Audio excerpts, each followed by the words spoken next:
Speed podcast here on the CLNS Media Network. I'm Mike Kadlick from CLNS, joined as always by Alex Barth from 98.5 The Sports Hub. Patriots first Browns week, as you can tell by the hat that I'm sporting here, which is only on my head because Baker Mayfield made the Browns cool for a couple of years, and it's a pretty sweet logo. But wearing a Browns hat on a Patriots podcast when they play the Browns is a choice. we're reporters, Alex. We're not biased. We are.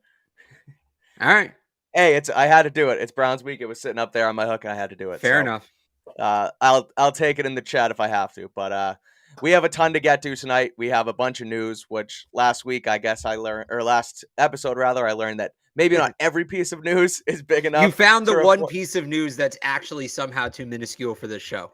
Exactly. However, from Monday night till now, we've had plenty come down. So we'll get to that. We'll go through the injury reports, which we've now deemed Injury Thursday here. We will get to all that. Take a look at the offensive and defensive sides of the ball heading into Cleveland on Sunday. Finally, we will, not so much finally because we still got plenty more. We'll get into some Thursday Night Football stuff. We'll grab some Q&A with you guys in the chat, and then we will end it with our famous college football minute. It's a huge weekend of college football, so we'll look forward to that down at the end as well. But let's start, like I said, with the news.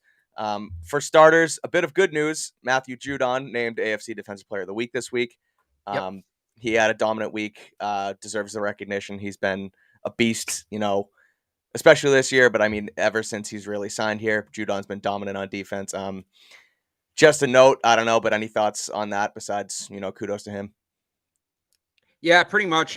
He's actually, I was a little surprised to see this. He's the first Patriots linebacker to win it since Kyle Van Noy in 2019, early in the 2019 season, like the peak boogeyman era, right? So, the Patriots, Bill Belichick, generally known for linebackers, and we've talked a lot on this show about kind of what's happened with the linebacker position with this team the last couple of years, and just, it kind of shows you. It feels weird, 3 years without a linebacker winning Defensive Player of the Week in New England. I was kind of surprised that it was that long, and then I thought about it, and I was like, well, I guess when, I was a little surprised Judon didn't win it at some point last year. I think he had one game where he had 2.5 sacks. And I meant to go back and look who actually won it that week. I want to say Trayvon Diggs had like 3 picks or something. Some corner I remember had an insane week. But it is kind of interesting. You talk about what the changeover of the linebacker position in New England. And that's, kind of, you can see it sort of there. Right. Well, again, kudos to Judon. He was dominant last week against those against the number one scoring offense in the NFL. No way to chop it up. That's what they were last week. So that's that for Judon. We also had Lil Jordan Humphrey, who has been getting plenty of reps in the Patriots offense at wide receiver the last few weeks. He was waived, ended up clearing waivers, and then returned to the practice squad.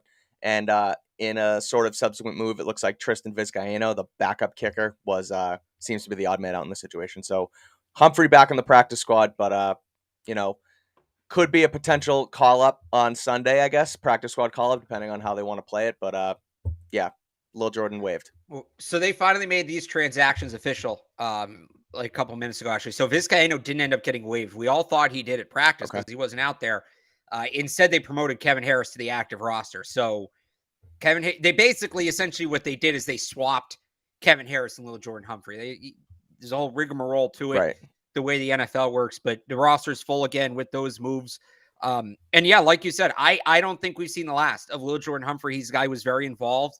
I think they felt very comfortable with that package they had with him.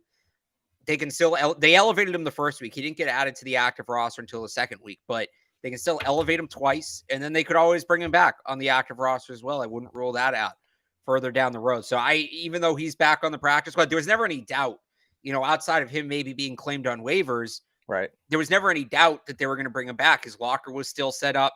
He was at practice today right there. So, yeah, I don't think we've seen the last of him. Yeah, that was a guy, too, that when he had such a great camp and ended up getting cut, I remember you had said that you would be kind of surprised if he didn't end up getting claimed. I'm surprised again, honestly. Yeah, right. He wasn't claimed the first time, comes back, plays on the 53, plays some snaps, isn't an integral part of the passing game per se, but is out there getting reps, getting snaps in, and played pretty well for what they asked him to do. Doesn't get claimed again, so like we said, LJ's back at least on the practice squad and could be a call up. Another little bit of news, I guess, linebacker Calvin Munson also added to the practice squad. He's been here a few times back and forth. we talked a little bit too just now about the Patriots linebacker room, but it's sort of a room that, though they've played pretty well, we've given like guys like Jelani Tavai, his roses multiple times here over the last several weeks, but it's still a room that is really ever changing. Guys sort of popping in and out. Like we said, we got Jamie Collins here too. So thoughts on Munson coming back in the fold? So to me, he's more of a special teams guy. That's the role the last 2 times he's been here. And anytime they allow a big return or a big play happens on special teams, maybe they get a punt block, a kick block, and then they bring in a guy like this, it stands out. And look, they signed him, but they also worked out Troy Apke. They also worked out, I'm blanking on the name, is a rookie safety from Kentucky who I thought might be a fit during the draft, who's basically a special teams player. So it tells me that they still believe that there's holes to fill on that special teams unit. Maybe it's Munson, maybe it'll be somebody else, but he's somebody, maybe not this week. They've got some injuries. They're going to need to promote guys. Garrett Gilbert, if Mac doesn't play, you figure is one promotion. I'm still not, entirely unconvinced that JJ Taylor could get a promotion, even with Kevin Harris being added to the active roster, which I'm sure we'll get to here. But he's a guy I think over the next couple of weeks we'll probably see in a game at some point. Played 6 games last time he was here in I forget if it was 2020 or last year. Played 6 games almost entirely on special teams. Yeah, so alluding to what you were just getting to, save the best for last, obviously. Not the best, I don't want to call it the best. We're talking about, an injury here, but what's the biggest? I mean, a player added to the active roster is kind of a big, you don't get much bigger transactions, relatively speaking, than that. Right, so Kevin Harris added to the 53-man roster from the practice squad in light of the Damian Harris hamstring injury. We'll get into the injuries in a second, but Harris has been limited all week with a hammy. There's been several reports that he is most likely a no-go this week and maybe for the next several weeks. So Kevin Harris looks like he's getting the green light, if you will, to be that in that sort of backup role with Pierre Strong and potentially JJ Taylor. Yeah, it feels like it. And look, I was a little surprised that they generally like experience at that position, right? I thought it was going to be JJ Taylor getting the call. Yeah. Now, Kevin Harris impressed in the preseason. He was their leading rusher. He was impressive before that. He led the SEC in rushing yards in 2020, but he did have some trouble putting the ball on the ground. Now, it's been 6-7 weeks since we last saw him, so you figure that's something they've worked on. And I think stylistically, he's probably a better fit at this point because he's a big physical downhill runner. And as well as Ramondre ran the ball in that game against Detroit, one of the things that the coaches and his teammates really came away praising was his pass protection. Yeah. So that tells me that that's an area where they want to maximize him, is as a third down back, as a pass protector, catching the ball out of the backfield. Could be a big week for screens, right? So if they're going to do that, well, now you need somebody to kind of lessen the load on the early downs, that downhill runner. And even more so than maybe Pierre Strong, who's already on the roster, and certainly than JJ Taylor, that's right. Kevin Harris. Kevin Harris, somebody said it in the chat, is a bowling ball. So it's an interesting spot for him. I've done this spiel before. The Patriots don't play rookie running backs, and James White only had 14 touches as a rookie. Only one rookie before last year had ever had more than 100 touches in a season, a non-first round rookie. Had ever had more than 100 touches in a season in Bill Belichick's offense, and that was J.R. Redmond all the way back in the year 2000. Now, Ramondre last year, due to injuries, gets a shot, and they never took him out of the rotation. He was too good. So if Kevin Harris can hold on to the football, he might, or Pierre Strong, if he ends up getting it and Kevin Harris is the new third, but there's a chance here for these rookies. One of these two guys is going to get the ball quite a bit on Sunday. Right. And it's their chance to prove, hey, I may be a rookie, but I can still be a contributing member of this offense. Well, it's a good way to think about it too. And I didn't really think about it this way until you sort of just mentioned it, right? You have Stevenson, who's going to be the RB1 or the guy that they want to get as many touches as possible. So you might, the average, if you will, fan or, outsider will look and say, well, why don't they bring J.J. Taylor in to be the third down scat back type of player and give Ramondre the early down touches? Same with even Pierre Strong, who's been on the roster, and Harris is just on the practice squad. But they're using Ramondre on every single down. They're morphing him into a pass catcher as much as he has like the downhill, get you 4 or 5 yards on first down back. So if they bring in Harris and he can spell those carries, then they can use Ramondre on the later downs, which they want to do. So it's basically just outlining it there. That's kind of, it's good thinking. And so let's get into that's the news. Let's get into the injury reports. We'll start with the Patriots and the big one, Mac Jones, who was limited again in practice.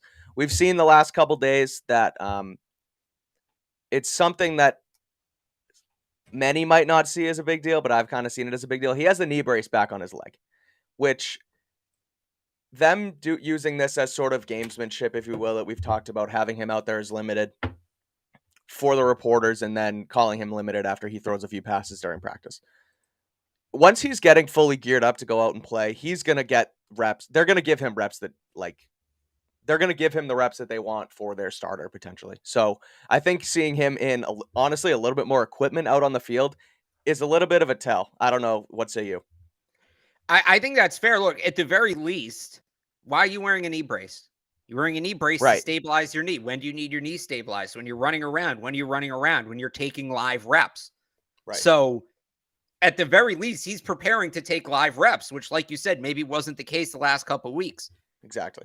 Does that mean he's going to play this week? He may take those live reps and they see them and they say, hey, he's not ready. Needs another week. Right. But it's like that. It's still a big step to me, right? It's a tell. One way or the other. He's getting in one direction, right? Well, so I don't think it's a tell in terms of he's going to play or not going to play. Like you can't go that far, but sure. I think we can say he's made significant progress. I think we can feel confident saying he's made significant progress. And at this point, it may be a pain management thing more than anything else, a pain tolerance thing more than anything else. Like that's where I think that conversation starts to come in. I said from the beginning, from when he got hurt against Baltimore, I said this was the first game that we were really realistically going to talk about this. I know I'm in the minority here. A lot of people are looking at next week in the Bears, and you get the extra day of rest, and the Browns have Myles Garrett and Jadeveon Clowney, and it's a much softer landing spot. I still think it's this week. I'm with you. With the way things have gone and the narrative around Bailey Zappi right now, Max got to play. Like, I think it's killing him. I think 100%. Zappi fever is killing him. He's going to come in and maxinate everybody and, regain his team. Yeah, how long were you waiting to use that one? Bertrand. I can't take credit for that. Zolak and Bertrand. I don't know if they used it in that context, but maxination is a Zolak and Bertrand thing. Maxinate the Zappi fever. I like it. I'm with you on that thinking. Again, it's people think that they don't listen to these storylines and listen to our nonsense in the media, but they do, and it's there. It's asked in the press conferences. You see Bailey Zappi standing up there smiling when Andrew Callahan asks him about Zappi fever. Like, it's real, and it gets in the locker room whether they like it or not, or whether they think they don't pay attention to it or not. I think he's going to want to play too. I think, again, like we said, him having the brace on, him continuing to progress, he's the Patriots quarterback, even though Bill Belichick hasn't said it yet, right? And I was going to get to this into the offense, but I kind of want to spill it in a little bit here because what Belichick says, and I feel like a broken record here because we talk about it, but what Belichick says is gospel. And there has been time and time again, for example, when Brady was suspended, Jimmy played well. And after the game, they asked, is there a chance that Jimmy takes over for Brady? And he completely laughed it off and was like, stop asking that question. That's so stupid. Tom Brady's our quarterback. Cam Newton comes in over Mac Jones. There's several weeks where Cam's our quarterback. Cam then leaves. The whole COVID thing happens, and he comes back, and Mac's out repping him. When you started asking him about it then, he stopped saying Cam's our quarterback, and he said, well, we'll see. Right. After that, Mac got the job. Ever since then, Mac's been our quarterback. Mac's our quarterback. You hear the mantra. They're asking him now when when Mac Jones comes back and is healthy, is Bailey Zappi the starter? And Belichick doesn't scoff it off. He doesn't say, no, Mac's our quarterback. He says, well, I'm not going to get into hypotheticals. We'll see how it happens. I think there's something there. Call me crazy. Yeah, I don't know. He also said that Zappi's performance is totally independent of when Mac comes back, right? This is if true. He's really pushing Mac for the job. And that's the one definitive thing he said. I see where you're going, and you're not totally wrong for going in that direction. But the one thing that kind of, works against that theory is he was asked, does Bailey playing well buy Mac more time to get healthy? And Bill said that there's no direct correlation between the two. Right. So if Bailey was really pushing for the starting job, there would be. And again, I've said this before, I'll say it again. I know people think Bill Belichick doesn't give the media anything. Right. He never really lies to the media either. There will be lies of omission. He will omit facts, but he very rarely, if ever, says things that just blatantly are not true. So when he says Bailey Zappe's performance has no correlation to Mac Jones' return, I believe at the time he says that that's true. Now, look, things can change. Maybe Bailey Zappi plays this week and he balls out on the Browns, and suddenly Bill doesn't answer that question that way. Like you said with Cam Newton. Cam was the quarterback until he wasn't, right? Right. But as of right now, I just, and I agree with this too personally. I just don't think Zappi's done enough to really push it. 100% agree. Yeah. I think him saying we'll see about Mac is more not wanting to establish any sort of timetable just for Mac returning. Like, I think if the question, if Zappe was playing poorly, I think the answer would be the same. I don't think he's saying we'll see because we'll see who the quarterback is. He doesn't want to go up there and say, yeah, Mac's still a week away, because then he looks like an idiot if Mac plays on Sunday, right? So that's more how I read that. All fair points. Again, I'm not saying either, like you said, that Zappe is in any position to take this job yet. It's just the less time Mac's on the field and the more wins or solid performances they have under Zappe, the more that question becomes up and ultimately has to get answered. Let's get back on track to the injuries because the Patriots still have plenty. Josh Uche was added to the report today. Lawrence Guy, again, limited with the shoulder. And Damian Harris limited. Again, we kind of touched on him, no go on Sunday. But I want to go back to Guy for a second, only because this Browns run game is going to be the key to the Patriots winning or stopping the Browns run game is going to be the key to winning the game. Any chance Guy gets back out there this weekend, because he'll be a big factor if he's out there. I mean, I think the fact he's limited is good, and because he had a couple DNPs last week, right? He was DNP all week. They ran a bunch of 4 defensive line looks, some 4-3 stuff, some over fronts last week. So it's clearly something they want to do. And like, maybe they can manage him, right? Like that role Sam Roberts was in last week. I think he played like 16% of the defensive snaps. If you could just get that from Lawrence Guy this week, I think that would be encouraging. Shoulder's tough to tell, right? Like, we've been watching Mac like a hawk at practice. How's he walking? How's he moving? You know, how does his legs look when he throws? We just watch stretching and maybe some positional drills. Shoulder is tough to so Guy didn't take part in the positional drills yesterday. We didn't get to see him today. So that's not a great sign, but I think the fact he's limited where he was a DNP last week, I think he's closer, and maybe they can get him going in a limited role. Yeah. 2 guys, obviously Mac and Guy, who integral parts of this team, slowly showing progress in the injury report. So it's relatively good news on the injury front. Anyone else on the Pats that popped to you? It all seems pretty much the same. Maybe Jonathan Jones is limited with the ankle, but I mean, he's likely to play, I'm sure. Jalen Mills is still there with the hammy, but he played last week. So that cornerback room is going to continue to be in rotation for this week, I feel.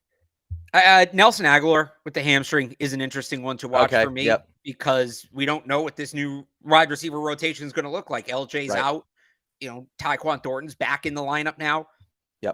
Everybody kind of thinks he's the guy that realistically, regardless of injury, would take snaps away from Nelson Aguilar. Aguilar had that really bad drop last week that led to the pick. So they probably could, if they really needed to, and I know that there's a lot of people are going to say, well, he shouldn't be playing anyway. But whether, you know, let's even say that they think he can bounce back and they want him out there, they realistically can give him another week to heal up with Tyquan Thornton healthy. You know, hamstrings are tricky. So is he inactive? Does he have a limited role like he did last week? Like that. And I guess Jonnu Smith kind of factors into that too. He didn't play last week. Yeah. That's what I was going to ask. If he's back, they could go with some more of that 12 personnel stuff. So those 2 guys to me are situations to watch and they feel kind of right on the line, Aguilar and Jonnu Smith. Yeah. Well, again, we'll have another update on that after Friday's practice tomorrow. So, but right now, those are sort of the limited guys in the Patriots room. Heading into the Browns, we'll look at the Browns injury report quick here too, because Myles Garrett, who, as we know, was in that car accident several weeks ago, came back last week against the Panthers, played pretty well. He was limited on Wednesday, but then was a DNP today. It looks like it's probably just a rest situation to get him back in the fold of this Browns defense. But I guess that's something to monitor too, is Myles Garrett being a DNP today. Yeah, certainly. I mean, anytime a player like that, you know, he Bill called him a game wrecker earlier this week, and we'll get into this later, but Bill doesn't call a lot of players that. So Right. it stands out, and if he's not fully healthy, I think it's advantage to the Patriots. He's the one guy I think Totally. more. You talked about Nick Chubb before. I think Myles Garrett's the one guy more than anybody else that could swing this game to the Browns. Yeah, agreed. Again, they have him. They have Clowney on the opposite side of him. So like that's Right. going to Who be also didn't that. practice today. Right. I think for the second day in a row. He didn't practice Oh yesterday yes, you're either. right. I'm sorry. Yep. Okay, you're right. I missed that too. So Yeah. if those guys can't go, if even one of those guys can't go, that's a huge advantage, Right. Patriots. Like you said though, me bringing up the run game, going back to it, Joel Bitonio and Jack Conklin were listed. I believe Conklin was a DNP, but they noted it as rest and it wasn't injury related, so he'll be fine. But Joel Bitonio, their guard, was limited as well. And again, two guys that, as much as Nick Chubb's, the man out there in that run game, you can't do it without your offensive line. So anytime those guys are banged up, it's something to watch too. But I mean, Bitonio and Conklin have both been beasts for Cleveland for a few years now. Yeah, the other one is Denzel Ward, who's been out with the Yep. concussion the last 2 days. I think he missed 2 days of practice with a concussion. You're probably not going to play. I know Yeah. he's been off to a rough start this year, but I still think he's a tremendous player. Oh, he I is. really do. Yep. I think very highly of him. So him not being out there, I mean, who's the other corner from Northwestern? Why am I Greg blanking? Newsome. Greg Newsome. Greg Newsome. I have Newsome or Newton for some reason. Greg Newsome isn't bad, but they can kind of scheme around him. Denzel Ward's a guy who you're looking at when he's on his game can potentially erase a wide receiver. So I think being out there, certainly it changes the way the Browns have to play defense. They don't have a ton of depth at corner to begin with. So that could be a big flip for the Patriots. Definitely. That's another big one to watch. There's plenty of guys out here to watch because, like we've said the last few weeks, when you get into this part of the season, the injuries are a huge factor because, again, it's football. Before we get into previewing the offensive and defensive sides of the ball here heading into Browns week, just want to talk to you quick about LinkedIn.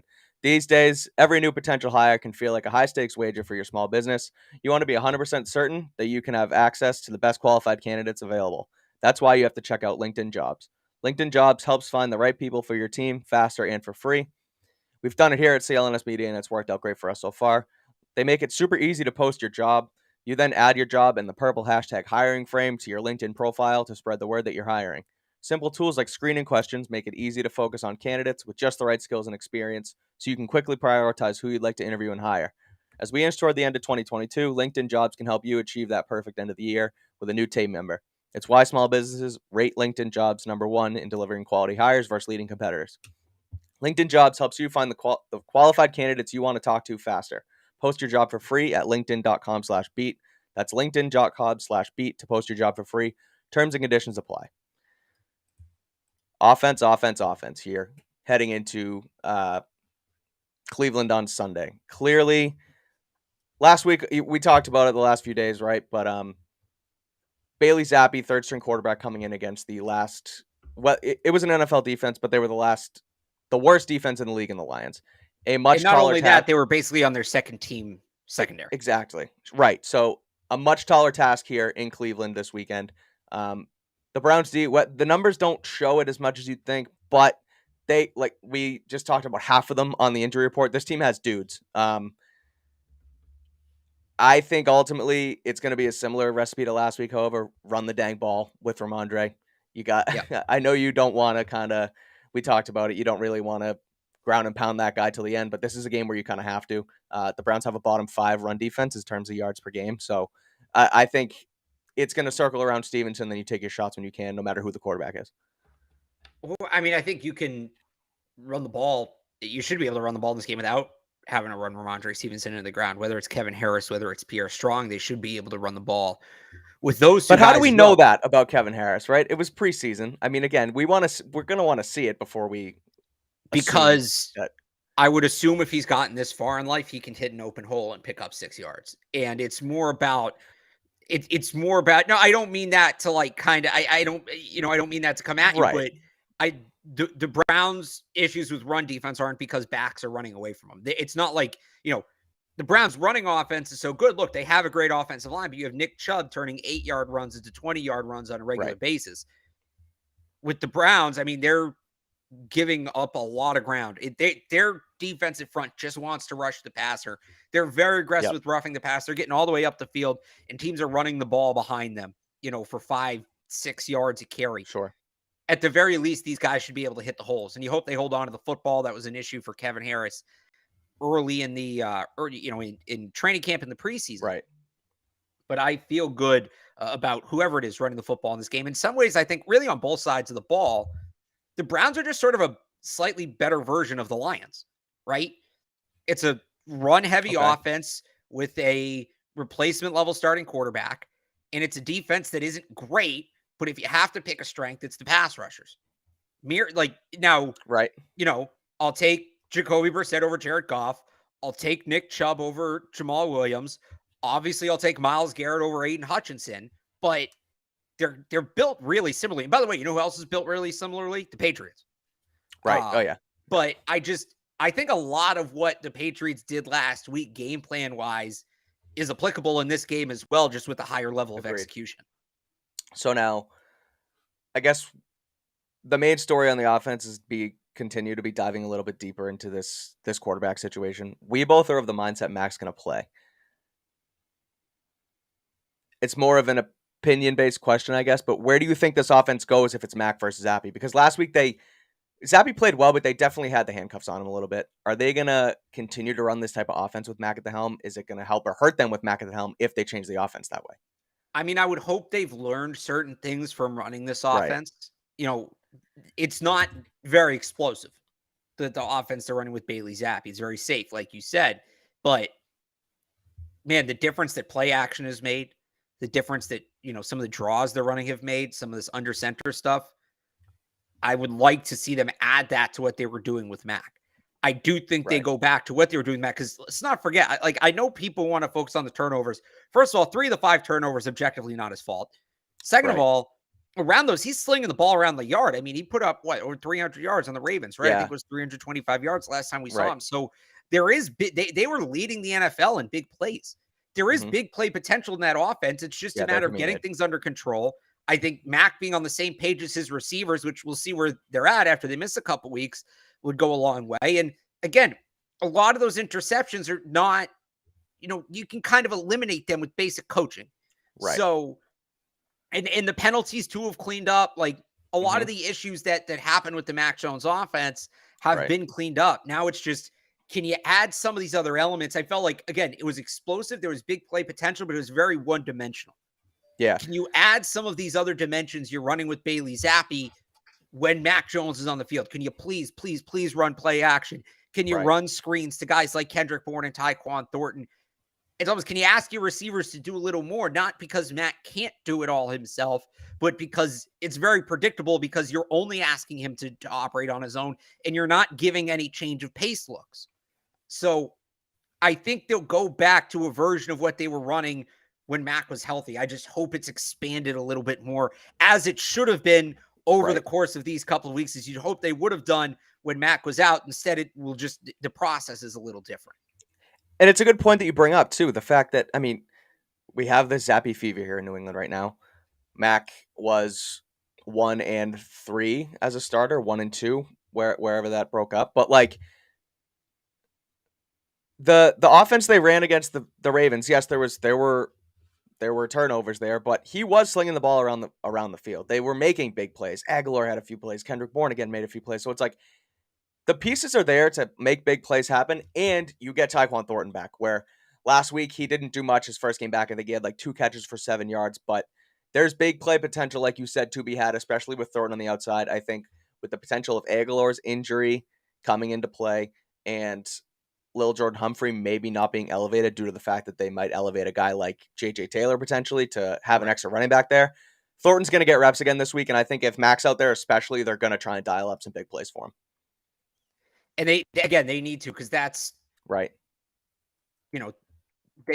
That's what this offense with Zappe's really missing, is that down the field shot. And you're just, look, you can beat the Detroit Lions playing like that. Some of these other teams, maybe not so much. Exactly. Last thing I wanted to note on the offense was basically just the fact that I know, things turn over every every season, personnel changes, play calls change, whatever. But Ramondre Stevenson's first 100-yard game as an NFL running back came against the Browns last year. It was that game, I think it was October, maybe November in Gillette. It was Mac's best game throwing the ball, and it was Stevenson's best game running the ball to that date. So, again, things change over, but I feel like there's maybe something to be had with the fact that, Stevenson dominated this team before and Mac did as well. I certainly think so. I think on the other side of the ball, last year's game's a little less relevant because they didn't have Nick Chubb in that game, and it's a different quarterback. Right. Yep. It was Baker, and Baker got hurt, and it was Keenum, right? Case Keenum was the backup. Case Keenum was there. Yeah. But no, they seem to have the recipe last year. And look, Myles Garrett got his. He got his 1 sack, but I thought they handled it pretty well. I will say this, for all the talk about running the football and what they're going to do, regardless of who the quarterback is, I think the biggest matchup when the Patriots have the ball, and I think that the matchup that will decide this game, forget Nick Chubb, the matchup to me that will decide this game is Trent Brown and Isaiah Wynn against Jadeveon Clowney and Myles Garrett. And I talked about this a little bit before. Bill Belichick earlier this week called those two guys game wreckers. And Bill Belichick will wax poetic about pretty much whatever player you ask him about. I always like to make the joke that the best player in the NFL at any given time is whoever Bill Belichick talked about most recently, right? Nobody does this better than this guy. Nobody works harder than this guy. But you can sometimes tell when he's a little more genuine with that praise. And one that I've noticed for defensive players, when he calls a player a game wrecker or a game ruiner, like the guys that he's talked about that way, I went through and I looked back at some transcripts. It's not a long list. It's both Bosa brothers, Aaron Donald, Chris Jones, and Derwin James. Those are elite, high-end, all-pro. Right.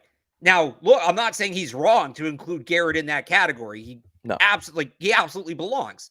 He might be the best player on that list, besides Aaron Donald. But that tells you they know, right? If Bill thinks that guy can ruin the game, I'm inclined to believe him. And the only way you're going to prevent those guys from ruining the game is Isaiah Wynn and Trent Brown really showing up. And look, you're chipping with the running backs and the tight ends, and there's other players. Yeah, you got to scheme it up. Well, the guards, but I mean, it falls on the shoulders mostly of those tackles. So if they can keep those guys out of things, they're going to run the ball well on this defense. They're going to be able to stay in their comfort zone. Jacoby Brissett, good, not great. They should be able to force a turnover on the defensive side of the ball and potentially take the Browns out of a situation where they can overly use Nick Chubb. And there you go. That's basically what happened last week. If you let Myles Garrett and Jadeveon Clowney start sniffing around in the backfield, regardless of who the quarterback is, it could get out of hand pretty quickly because that's what those guys do, specifically Garrett. So that, to me, when the Patriots have the ball, is the biggest matchup I'm focused on. I agree. It's one we'll look forward to, and we'll obviously have to check out the injuries as well because, again, those two guys were... Right, assuming those guys play. Good point. Right, of course. Quick question, quick answer on the offense before we get into the defense. Yeah. If Zappy's at the helm, does he play as well as he did against the Lions last week, and can they win with Zappy? They can win with him. Does he play as well as he did last week? I'd like to think he'll be a little better. He has an NFL start under his belt. I don't think that the script flips, right? I don't think he totally, I don't think he's win AFC Offensive Player of the Week or anything and pull this. But you also don't think he's going to curdle. Yeah. So that's where it goes back to Garrett, right? Yeah. I think if they give him a clean pocket, he'll be more or less what he was last week. Without Denzel Ward, that Browns secondary is what it is. He should have opportunities to throw the ball. If Garrett's getting on him, like Zappy, he didn't really face any pressure last week. He never faced a ton of pressure at Western Kentucky the way they ran their offense. Right. What's he going to look like when Myles Garrett's bearing down on him if it gets to that point? So that, that scares me a little bit with Zappy. That's the one variable that we really, really don't know with him at this point. Right. We'll see what happens. It should be interesting. Again, still a question mark in the quarterback room. Me and Barth are both of the mindset that Mac's going to trudge it out and play, but we'll see the decision they make coming over the next few days. Let's get into the defense against this Browns offense. The Browns offense, they're the 6th highest scoring offense in the NFL, and they're the leading rushing attack in the NFL, averaging 192 yards per game on the ground. Nick Chubb leads the league in rushing yards. I'm of the mindset that Nick Chubb's the best pure running back in the NFL. There's plenty of guys who have the other skill sets, pass catching, maybe elusiveness, etc. But Nick Chubb is the best downhill tackle breaker running back in the NFL. The Pats defense is in the middle of the pack against run defenses in 2022. I guess the question is, Alex, can they contain Nick Chubb on Sunday? I think they can contain him, right? What does that mean? They're not holding him to like 20 yards. Right. If they do that, it's because they scored on their first drive, forced a turnover, scored on their next drive, and the Browns are throwing for the rest of the game. Yeah. What containing Nick Chubb is to me is he's going to get his 4, 5, 6 yards a pop off the offensive line.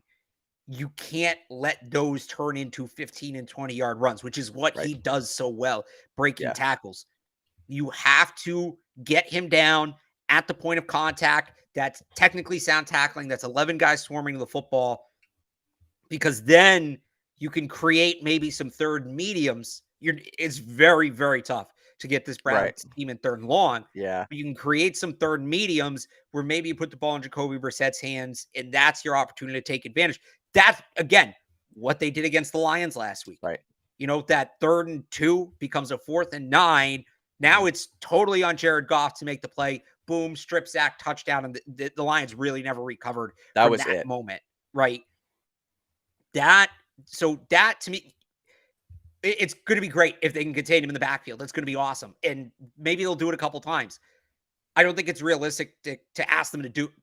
I don't think it's realistic. You're good. To expect them to do that all game. Right. Instead, I think what it's more about is just not letting him break those big ones. And, if he gets 4, he gets 4, but that's it. And the Browns are going to have to find other ways to pick up chunk plays on offense. Right. Which, by the way, obviously, this is how a lot of teams beat the Patriots. They have a strong running attack. This is what killed the Patriots down the stretch last year. Teams were stacking the box. They were taking away that run, because when the Patriots were on that winning streak, it was big plays from Damian Harris, Ramondre Stevenson that kind of cued a lot of those wins. Right. And teams keyed in on that more after the bye. Patriots couldn't find the big play elsewhere. They couldn't find it throwing the football, and that was a big part of their downfall. Same idea. You've got to force them into a situation where they feel like they have to take the ball out of Nick Chubb's hands. Like, they're not going to get that big play if they just keep handing the ball off to Nick Chubb, because they're going to think that coming in, and they should. You got to take that option away.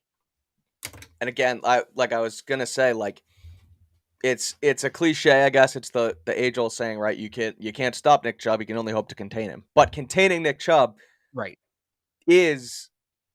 he's going to get his, but it's not allowing him to break those tackles and, like you said, break off those 25-yard runs, because then that sets them up in 1st and 10, and then they just end up running the ball to Nick Chubb again. Where if you can stop him running the football and breaking those tackles, keeping them in their 2nd and 3rd down stretch, then you have Jacoby Brissett, who has to throw the ball against this Patriots secondary that keeps getting better, like literally in front of our eyes every single week. I'm obsessed with both of these units right now, at cornerback and at safety. I was worried about corner coming into this year during camp. They didn't look great. There was, Terrence Mitchell and Malcolm Butler were in the room, and it was like, Jack Jones is young, Marcus Jones is young. What can you expect from them? But take away Marcus Jones for a second, obviously. Jack Jones has been a stud. I forget if we talked about it on here, but he's in top 5 for Defensive Rookie of the Year now. He looks like a rotational player that they're going to continue to trust. We were wondering about the trust in Jack Jones going into last week. After there was a lot of boomer bust plays in Green Bay, but they tested him a couple times. The Lions did against Jared Goff, and he passed the test, I thought. So again, if they could get Jacoby to throw, I think that they're going to be in trouble against this secondary, because too, you look at the Browns personnel and you have Amari Cooper, who's Amari Cooper. He's a solid wide receiver in the league. David Njoku, who's probably having his best year as tight end. But then after that, it's Donovan Peoples-Jones and like guys like David Bell and Anthony Schwartz, who are low-tier wide receivers in the league. Yeah, I'd agree. And Cooper's even banged up this week. He's on the injury. He was on the injury report, I believe, today. I'm trying to find it real quick here. Yeah, he didn't practice. He's a full participant for 2nd day in a row. Not injury related, but who knows what's going on there. Right. I agree with you on that. I think that you saw last week what Kyle Duggar can do against a quality tight end in TJ Hawkinson. I trust him to take care of David Njoku. I don't think that that's much to worry about. Frankly, Jack Jones and Jalen Mills on Amari Cooper and Donovan Peoples-Jones, flip a coin at this point. I probably go Mills on Cooper, the veteran on the veteran, right? Let Jack Jones go against Peoples-Jones, a bit of a younger receiver. David Bell really does not scare me in the slot. Really, the third guy to me is Anthony Schwartz, just because he does have that rare speed, but that's where Jonathan Jones goes, right? Jonathan Jones probably could take Amari Cooper as well. I'd be a little hesitant putting him on Donovan Peoples-Jones because of the size. I don't want to say it's a mismatch for the Patriots. They have the corners to cover everybody, but there's no, again, outside of Jones and Schwartz for the speed when Schwartz is on the field, which won't be every down. Right. There's no real like, oh yeah, he's on that guy. He's on that guy. Like you can kind of spin the dial however you want. Maybe that means the Patriots play some zone in this game, try to bait Jacoby with some looks, things like that. But the secondary should be able to keep this thing locked up. Yeah, agreed. Sorry, I got something coming down the pipe for our Thursday Night Football that I had to get in there and I wanted to look at. But yeah, so again, like they'll rotate those. You said they'll rotate those corners. I'm not worried about the cornerbacks on these receivers, even though it's guys like Amari Cooper, who, like you said, might be banged up. But any other final thoughts on the defense here? I think that the cookbook is pretty clear on both sides of the ball here. Obviously, me and you, Alex, aren't the game planners, or we're not in those meeting rooms every day. But I feel like, again, it's the cookbook's it's right there. You just got to kind of make the cake. Yeah, again, I think it's the same thing as last week. I think that there's a lot of copy and paste you can do from last week. It's simply just executing at a higher level because there's better players on the other side. But the Browns and the Lions are built very, very similar to each other. They're built similar, but again, it's like there's dudes, there's guys, real high quality NFL players on the Browns where they're few and far between on the Detroit Lions. All right, so that's what me and Alex kind of have on the offensive and defense here. We went through it quicker than normal, but again, like I said, the cookbook's pretty much there. We'll see what they can do. Let's talk a little bit about this Thursday night football matchup coming down tonight in Chicago. I finally got where the game is going to be at prior, so we don't have to go look it up. Yeah, Commanders at Bears. The reason I stopped talking earlier when we were going through the defense because I was trying to pre-prep for Thursday Night Football here, and we thought it was going to be the return of N'Keal Harry. He's inactive tonight. It's next week. It's just going to be that more dramatic. It's going to be next week, next Monday night. In Foxborough will be potentially the return of N'Keal Harry to NFL football since he was traded for a 7th-round pick earlier this offseason. Commanders at Bears. Call me crazy. There's something in the air today with the Dan Snyder news as well, but I like the Commanders tonight in Chicago. So this is going to be a blowout one way or the other because you just don't know which way it's going to go. Well, here's the thing. We all heard what Ron Rivera said this week, right? About Carson Wentz. It's the quarterback. You feel like there's going to be an extreme response to that. It's just which way, right? Is Carson Wentz going to show his coach, hey, man, I'm not the problem. Look what I'm doing out here. We going to get MVP Carson Wentz? Or is it just such a kick in the nads to hear your coach say that he's going to come out and lay an egg? I feel like the Commanders are going to have a very extreme game. I don't know if it's going to be extremely good or extremely bad, but they're going to have a very extreme game. I'll tell you this. This game is going to be an absolute mess. And I cannot wait. I had the time of my life watching that game last week. They put that stat up in the fourth quarter that said there's never been a game with 2 quarterbacks with 4+ Pro Bowls each that did not have a touchdown. The second they put that stat up, I was locked in. I was ready to go. I lost it when Stephon Gilmore had that interception. So I look, there's no such thing as bad football. If you're watching football, you're having a good time. When it gets a little, I don't think there's bad football. There's weird football. I love weird football. This game screams weird football. I can't wait. Screams weird football again. Going back to last Thursday though, quickly, I don't think we touched on it the other day. It's like, I fell asleep after the Broncos had the ball going into the red zone.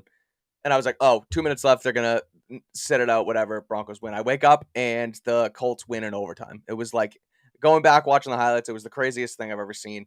And tonight might get even crazier. It looks like the Commanders are 1-point favorites. I believe they were originally underdogs, and it might have moved in the Commanders' It was a favor. pick'em. It was a pick'em, I thought initially. Okay, maybe you're Which right, a but game like this 100% should be a pick'em. oh yeah, Forget it. Just there's no side here. As a just sports pick a betting team. writer, there's no side here. Yeah, Pick a and team to win, mhm. and there's going to be enough going on that trying to root for a spread and do all the math in your head and all that, it's just not. No. Just pick Right. a team, root for a team. It's that simple. That's what this game should be. There's no edge in this game. I will point out again too, the reason I like the Commanders, it's I guess it's stupid logic because Carson Wentz threw for like 350 yards last week. He slings the ball around the yard for good or for bad. He made some bonehead plays at the goal line, but like I don't know. There's something about Carson Wentz on Thursday. I think I read a stat where he's like very, very good on Thursday night. He's thrown a lot of touchdowns and he's limited his turnovers. I don't know why. Because again, it's tough to kind of put that into it's real because it's Thursday night. It's the same with like Kirk Cousins in prime. Shouldn't say that. Kirk Cousins in prime time is really bad, but specifically Monday night he was losing a lot of games. Yeah. Anyway, Commanders are my pick. What do you think? Who's your winner? Just take one. I guess I'll go Commanders based off. Okay. No, you know what? I'm going Bears. I think Wentz Bears. turtles. I think he turtles. Okay. I think that what Ron Rivera said really gets to him. It's also raining in Chicago, or it was raining in Chicago today. I don't know if it will still be raining by the time the game kicks off, but yeah, for a team like the Bears that loves to run the football and get sloppy, that's advantage Bears. So, the one other cool storyline in this now I'm thinking about is Brian Robinson starting this week, right? For Washington. that's good stuff. Shot a couple months ago. So I hope Brian Robinson has a very good game, obviously, and roll tide as well. Yes. But I'm gonna say the Bears because it's funnier. All right. It's funnier if Ron Rivera dumps on his quarterback during the week and then he comes out and lays an egg. I'm going with that. I'm going with Bears. I like it. Then maybe we can see some Sam Howell in action for the Commanders if they do end up moving on from Carson Wentz. All right, if we want to, listeners, come on in and we'll do some quick Q&A in the chat. We don't have any coming up yet, so I guess we can start off with Patriots. We can go into a college football minute as questions come in, and we can kind of mix those all together. Anybody got one real quick? Patriots question. Here we go. Because let's end it with the college football. Oh, all right, cool. Yeah, you're right. How can the Patriots improve their offensive productivity in the red zone? It's a good question, and I think I'll let you get into it a little bit more in depth, but I think it's gonna be like a make or break with whether it's Mac or Zappy. I think regardless, their biggest issue, they've actually scored, and it goes back to last year. It's really the same issues it was last year. They can score from, just outside the red zone, the 25-yard line. They can score from inside the 5. It's that in between where they really struggle. And I don't even know that it's a strategic thing. It's turnovers and penalties. That's what's been derailing them is turnovers and penalties. They've just got to, it sounds simple. I know it sounds like no duh, but they just got to play less sloppy in the red zone. I think the call, they've been more conservative with Zappy. They don't really seem to want to throw the ball in the red zone. That's part of it. But even going back to Mac, is just if they clean it up, the calls are there. They've just got to clean it up. Yeah, I agree. Another question that just came up, which I wanted to add on. We talked about this earlier in the week. Players from the Panthers you would like to see the Pats add. I heard it on 98.5 today with Zolak and Bertrand. Breer was on, and he mentioned Shaq Thompson, the linebacker with Carolina. I think that he would be a good addition to this linebacker room. That we talked about it during the injury report a little bit with Munson coming in as well. But he's a guy he's a little bit older. And he's a very versatile linebacker, which is kind of the type of defense they've wanted to play here. And with the constant turnover, I think that Shaq Thompson just fits. He seems like a Belichick type player. He was also drafted by the Boston Red Sox in baseball, which you could bring him home as well. But that's one guy where I realistically could see them potentially getting into the fold if Shaq Thompson's for sale and there is a fire sale in Carolina. Yeah, if we're being realistic, if I could pick one guy, it's probably DJ Moore. Burns. Yeah, Brian Brad. No, you're right. Actually, it'd be Burns and Judon. Hell yeah. We're talking about bookends, Clowney and Garrett, right? Realistically, Shaq Thompson would make a ton of sense. He's a very Patriots-like linebacker. Yeah. His contract set up in a way that it would make sense for the Panthers to want to deal him. The Patriots could maybe extend him, lessen the cap hit that's coming up. He's 28 years old. Signed through age 30, you sign him through age like 31, 32, you lessen that cap hit. And again, just a very Patriots linebacker. Being realistic, I think that's the guy. This is an interesting one along those lines. In theory, this actually does make a lot of sense for the Patriots. They get a guy who's probably a little bit better than Aguilar, and the Panthers get a guy who's coming off the books next year, whereas Robbie Anderson signed for another 2 years. The problem is the Panthers don't want players. They don't want to be good. They're tanking. They want CJ Stroud. They want Bryce Young. They're not going to do this. They're going to say, why do we want Nelson Aguilar? Give us a pick. So it's an interesting idea, but this is not, I don't think this kind of trade the Panthers are making right now. Again, they're not trying to bring in players. They're trying to bring in assets and picks. There was one more that, let me see if I can find it. Well, I'm not going to answer this one because this is your cup of tea, but I figured you'd like to see it. Draft talk already in week 6. Yeah, so if you got any answers, go for it. But I'll find the other one I was looking for. I'll just say real quick, I don't think they'll be picking high enough because this guy's a potential top 5 pick. Peter Skoronski is the left tackle for Northwestern. He's pretty damn good. Like, he's going to be that guy in this. And there's I like the depth in this tackle class, but I assume this question is about replacing Isaiah Wynn. Peter Skoronski would be that guy. They're going to have to finish with like 3-4 wins to have a shot at him. Yeah, we'll get more in depth in the draft. Once the season, of course, we'll get to that. Last question. It has to do with Zappe, sort of, because they've ran a lot of 6-0 lineman sets, putting Marcus Cannon in that tight end eligible position. Do you think that, and we mentioned this a little bit as far as them running the Zappe offense when Matt comes back, do you think this is something they continue to run? Because I think it's worked out pretty well for them so far. Yeah, they didn't have the personnel for it before they signed Marcus Cannon, so I think that's a part of it. It should still be a big part of what they do. I would hope so. Agreed. I'm going to slide in one more question to transition us to the college football minute, because I get asked this question a lot, and it's a good question. I understand why people ask this. It's tough to watch college football. There you go. Yeah, it's tough to watch college football when you've watched, from New England, we really only watch pro sports. It's all about a title. The thing to understand about college football, and I know people are going to hear this and say, what are you talking about? That sucks. That's stupid. If you actually open your mind to watching it like this, it's a ton of fun. College football is not, unless you're like one of 4 programs, unless you're Alabama, Georgia, or Ohio State, it's not really about the national championship. Right. Like, that's not, in the NFL, every team in training camp, our goal is to win a Super Bowl. Our goal is to win a Super Bowl. That's not really what this is. It's the goal in college football is to win your conference and win a bowl game. Mm-hmm. That's what these teams judge themselves on, right? The college football championship is not the equivalent of the Super Bowl. It would be more like the equivalent of if the Super Bowl winner played the winner of the Grey Cup, which is the CFL championship, right? So it's cool to follow the college football chase. It's almost like another conference, the playoff chase. But really, you're watching, and this is how I started to really fall in love with it and would open the door for me. You're really watching like 7 or 8 different leagues. Yeah. All happening at once. And they all feel different. Right. And look, they all play football differently.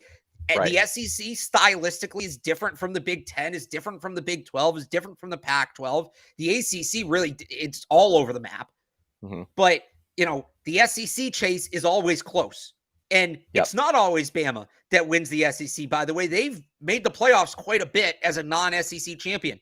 Big 10, it's the same teams, but there's 5 or 6 teams that rotate. Like Ohio State's going to run away this year, but you get Michigan, you get Michigan State in the mix. Penn State's been in there. Penn State's in there. Wisconsin's usually pretty good, right? The Pac-12's had nobody. I mean, that's been wide open for years. This year, it's really fun where Utah, USC, and UCLA all might be playoff contenders. And in the Big 12, that's wide open as well. TCU, Kansas, if Jalen Daniels is healthy. I'm still not ruling out Texas now that Quinn Ewers is back. So to reply to the person who just commented here, I don't watch F1. I don't really know how that works. But if you enjoy F1 and that's the comp you can make, absolutely. So that I tell people that all the time. How do I get into college football? That's the first thing I say. don't worry about national championship. That's not really what it's about. It's about the conference. Here's the three things every college football team wants to do: win the conference, win a bowl game, beat your rival. Those are, if you do those three things, unless you're Alabama, Ohio State, or Georgia, if you do those three things, you had a successful season as a college football program, playoff or now. That's if you watch it through that lens, it's really a ton of fun because there actually is a ton of parity. Barth, what an outstanding college football minute monologue right there. That's exactly why we love this damn sport. It's great. We have a great weekend coming up. If you didn't catch all that, really, you have to go back and listen to what Alex said, because that's, like you said, that's the reason you watch college football. It's not all about the national championship as much as it seems like it is. There's recruiting aspects. There's guys getting to the league. There's so much more than just the national championship, which is, outstanding in itself, but there's more to it. We have a great weekend of college ball coming up. The first is in the first game in the Big Ten. Number 10 Penn State at number 5 Michigan. Two top 10 teams going at it. Wait, hang on. Are we going to build up to the biggest game? Is that your plan here? Yeah. Okay, so then I need to slip one in before we even get to that, because there's a very big game that nobody knows about this week, and that is the Dakota marker. North Dakota State versus South Dakota State. There is NFL talent in this game. There are guys who will go in the draft in this game. Everybody knows about North Dakota State and the Fargo Dome, and they win all these FCS national championships. Carson Wentz, Trey Lance. There's guys that come out of there. Christian Watson. Well, South Dakota State's they're number 1 in the country. South Dakota State's number 2. Mm-hmm. So this is 1 and 2 in the country. It's a big time rivalry. This is exactly what I'm talking about, right? Yep. Huge game at the FCS level. It's at South Dakota State this year, so no Fargo Dome, but awesome game coming up this weekend. North Dakota State, South Dakota State. Get it on, I have like a 3 or 4 TV setup when I'm watching college football. That will probably it'll probably start as screen 3 because I believe it's at 3:30. So, Alabama, but that'll probably move up to screen 2 at some point later in the game.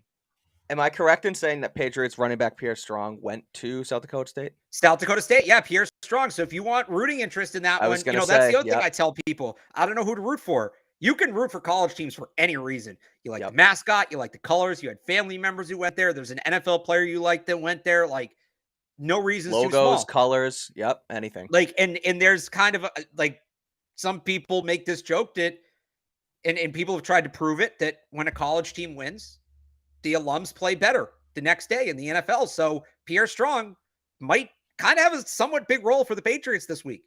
That's something to watch. Huge win for his alma mater. Maybe he gets that little boost, right? Yep. I like it. Anyway, it's good. It's normally I root for North Dakota State because I liked Carson. I liked Trey Lance when they were there because they were like guys who you watch in not so big games, if you will. So you got me my rooting interest now with Pierre Strong there, though. There you go. Penn State, Michigan, mentioned it. Big Big Ten game. Two teams that the winner will continue to vie for a playoff spot here. I don't know if you have any thoughts about it, but it's just going to be one of those like noontime Big Ten games that's just going to be gritty and fun to watch. Well, it's going to be interesting because neither of these teams have played anybody, right? They're both ranked in the top 10, but neither one has a quality win. Penn State beat Auburn, but Auburn low-key sucks. We didn't really know that when they played, but we know now. Right. So we're going to learn something about at least one of these teams in this game, and that's what's going to be interesting. I mean, if Michigan wins, they have a playoff chance. If Penn State wins, then we kind of see where Michigan goes, because Michigan's schedule gets pretty tough from here. So it's going to be interesting to see. That's a real learning game. This game's going to be a real learning experience. I'll say that. Definitely. Also, Blake Borum, Michigan's running back, screams future Patriot. Sure does. There's plenty of guys that do. He's definitely one of them. Okay, there's one game that I want to get to before the big dog here. It's USC versus Utah. We talked about the Pac-12 a little bit, but these are two teams, again, that maybe the winner vies for a playoff spot if they get there. Obviously, USC has the Lincoln Riley. It's the Lincoln Riley show with him and Caleb Williams and Jordan Addison, and it's fun. USC football feels like it's important again. But Utah is right at their heels, and they kind of have been for the last couple of years. I believe that game's in Utah. It is in Utah, so that adds a little bit of a wrinkle to it. Any additional thoughts on that game besides if Caleb Williams continues to impress, he can sort of make his. We'll get into Heisman a little bit in the last game, but like he can still stick around with Bryce Young out maybe in the Heisman race. Yeah, I love this game because you have, all the pomp and circumstance of Hollywood and this, high flying electric offense. And that Utah team, they are scrappy. They play hard, defensive focused team. They run the ball on offense. I had USC's playoff pick coming into the season. Yep. If they win this game, look, they still got to play UCLA, who's going to be tough. But if they can win a game like this, that shows that they're legit on the national stage. So I love, I think Utah is going to give them a game. I think USC pulls it out, though. I really believe in how talented this team is. I agree. That's a game that I'm looking forward to again because I've been a USC guy for the last couple of years. Me and Barth have been giving me crap about it with Keaton Slovis and that whole thing. They've totally transferred over from the who was their head coach before Lincoln Riley that they canned. It wasn't Helton. There was somebody in between, wasn't there? Yeah, I can't remember. But regardless, there's been turnover at USC. They're very exciting again. It feels like you said the Hollywood vibe. So that's one you should look out for. Any more games before we get to the final one? Yeah, NC State, Syracuse. NC State, Syracuse, huge game in the ACC. Syracuse is undefeated, but they also haven't really played anybody, so it's interesting. I also really like Devin Leary, so that's going to be a very fun watch. Yeah, Mississippi State, Kentucky is an interesting game. I think Will Levis is supposed to be back for that, so Kentucky a chance to kind of catch themselves after a rough couple weeks. Oklahoma State, TCU. TCU just knocked off Kansas, but Oklahoma State, I think right now, is the favorite to win the Big 12 because Quinn Ewers was hurt and they got that 2-game jump on Texas. Yep. This is a tough test, so that's going to be a Big Ten game. But, of course, the game of the week. Game of the week, guys. We are trying to bring this College Football Minute to bring college football life to you guys. If there's one single game you watch this weekend, it's Alabama at Tennessee. There are so many different angles to this game that I just cannot wait to watch. Tennessee quarterback Hendon Hooker has been a top 3 quarterback in the country all season. Alabama quarterback Bryce Young, one of the best quarterbacks in the league or in the country. He's hurt. Will he play? Will he not? They have Jalen Milroe backing him up. So there's plenty of on-field talent. That's exciting. Barth, I think I tagged you in a tweet regarding it, but they approved color rush uniforms for this. Oh, that was a joke account. Was it a joke? Because I thought it was dead serious. I thought I looked into it and saw it again. Guy, he got me too. He tweeted something about Tennessee put in an express order for new goalposts already because they're worried about their goalposts. That's the same guy? That's the same. It was the same guy because I saw the color rush post too when I was looking through. Okay, well, whether there's color rush or not, good game. But I also thought I heard, and this could be false true for all I know. I guess I'm a fake news magnet right now. But checkered end zones, checkered uniforms for Tennessee. Then potentially, I thought I saw something there. There's going to be some sort of aspect outside the game that place is just going to be bumping. Look, you don't need anything new. It's an old school game. It's one of the oldest played rivalries in college football. It's the first time both teams ever been ranked in the top 6. I mean, this is the biggest third Saturday in October in history. Yeah. I don't need bells and whistles. I need Bryce Young on the field. I know. That's what I'm waiting on. Let's not do this with a backup quarterback. I know. And Jahmyr Gibbs too, another Heisman guy in there. There's so much talent on the field on Saturday night. Here's the question: how many future Patriots are playing in this game? It's multiple. It's definitely multiple. It's definitely multiple. I'd say draft picks at least 1. Total future probably 4 or 5. At least. Undrafted, it's out the roof. I mean, I just mentioned him, but a guy like Jahmyr Gibbs, who I don't know his draft profile, but that's a guy who. Again, it's like I mentioned it last week when we were talking about letting, Stevenson be the bell cow here, and we're going back to Patriots for a second here, but letting Stevenson be the bell cow and Harris be the spell guy. They're not going to want to pay Stevenson on his second contract either, so continue to just rush running backs in here like crazy. I would love to see a guy like Jahmyr Gibbs. Gibbs is going to be a first-round pick, though. I mean, he's I know for that time. Like, they're not going to get him, but he can play. Kid's special. Yeah, sure. So he's a special guy. Will Anderson's there in Alabama too. It's just studs in this game. Tennessee, I did not see them as being this good this year, this late. I mean, Hendon Hooker took a leap, man. Hendon Hooker took a leap. He went into the lab and put in the work this offseason. Yeah, he's been dominant. So again, a bunch of Heisman candidates here. I went and checked out the Heisman odds, and I believe Give me 1 second to pull these up. I believe Hendon Hooker is second behind CJ Stroud. Stroud's the overwhelming favorite here. But we talked when last time we had the college football minute on here, you mentioned Hendon Hooker putting himself in the Heisman race. I kind of scoffed it off. But he's done that since the last time we talked about it. He's second behind CJ Stroud, who again, he's the overwhelming favorite at like negative odds. But Hendon Hooker and Caleb Williams are there too. I mean, do you have a Heisman thought pick here? I mean, Dorian Thompson-Robinson's up there too, so it kind of feels like it's CJ Stroud's award to lose right now with the Bryce Young injury.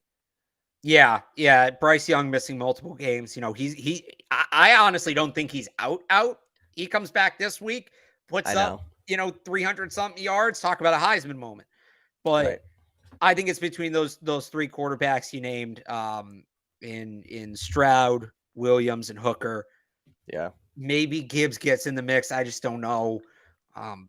The one I wonder if Jordan Addison could push Caleb Williams, right? That's like, could you get a Devonta Smith, Mac Jones thing? If right. CJ Stroud falls off and Hendon Hooker falls off and it's down to those two guys, personally, I think, pound for pound, Jordan Addison's a better player than Caleb Williams. And sometimes that's what the voters look at. Right. But I think it's going to be one of those three quarterbacks. I see people bringing up Will Anderson in the chat. Will Anderson should be a Heisman candidate, but the voters are stupid and they don't consider defense. So he gets my vote, but it's not going to happen realistically. Exactly. He's the best player in the country right there, bar none. But like you said, they don't get it. I don't believe I see a single Will Anderson's there, but I believe Will Anderson's the only defensive player on BetOnline's list. So there's nobody else that's really like. I know. This is an offense-heavy draft to begin with. It's an offense-heavy sport.